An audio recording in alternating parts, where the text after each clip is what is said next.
You know, growing up, I don't know how many times the word sex was actually mentioned in our house. It just wasn't part of our environment. Those things weren't talked about.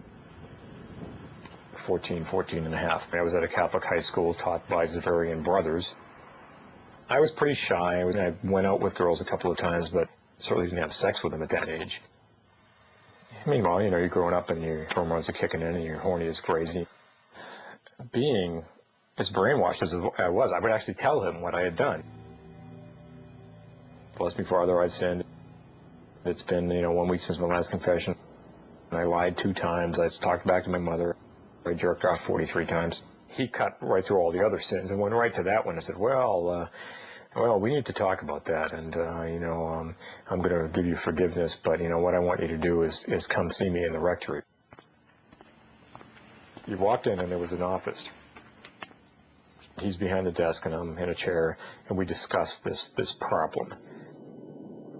I remember him saying, it's kind of normal for boys your age, but it can be a real problem, and so we're going to have to work with this. And it was like this merry-go-round. You'd go to confession, you'd confess masturbation, and you'd have to go back to the rectory. By the 3rd time, I remember him standing up at the top of the stairs and saying, send Paul up. I remember going to the top of the stairs and seeing the living room ahead of me, and I remember him saying, no, we're going to go to my room. I looked around the room, and all there was a bed and a bureau, maybe a chair. He says, what I think part of the problem is that you're too tense. So he says, lay down on the bed. He said, I'm going to give you a back rub. This will help you relax. And I don't know. He's the priest, He's got the hotline to God. He knows he's the guy who does the magic. He's everybody's friend. He's not going to hurt me or anything. I remember him rubbing my shoulders and then rubbing my back and then sort of sliding his hands under my shirt. And I thought, this is a little bit uncomfortable, but I still felt safe. I felt like, okay, this is what I get for being a sinner. He's trying to help me out. I believe it was like the 2nd time that he tried the back rub routine on me. It progressed beyond that. He started to undress me, and he started to, touch my penis, and he started, having me touch him, and then, he gets his clothes off, and he gets in bed, and he's naked, and he's got me masturbating him. And at that point, that's where the trauma kicks in, and you think, I'm not here. I couldn't possibly be here. This couldn't possibly be happening. The reason I've come for this counseling is now the thing that he's having me do to him, and he's doing it to me. And I just remember kind of staring at the ceiling. This was my first sexual experience.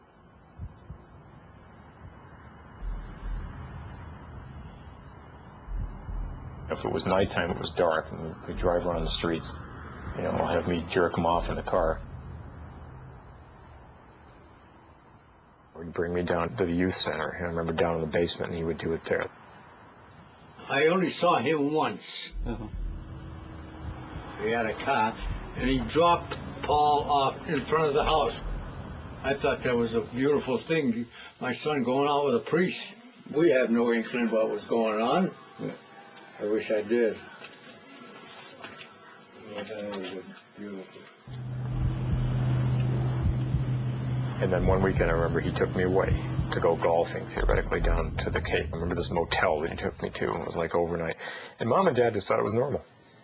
They never would have imagined that this was going on. They just would never enter their consciousness.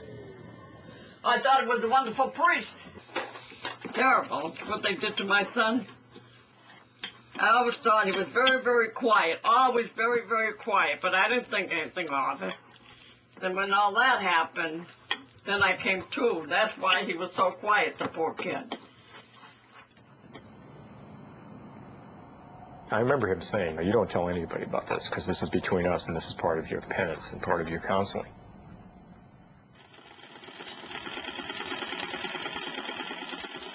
I still had my paper route back then, and I'd deliver papers and go over to the rectory, get my counseling session, and then go home and try and act like nothing happened.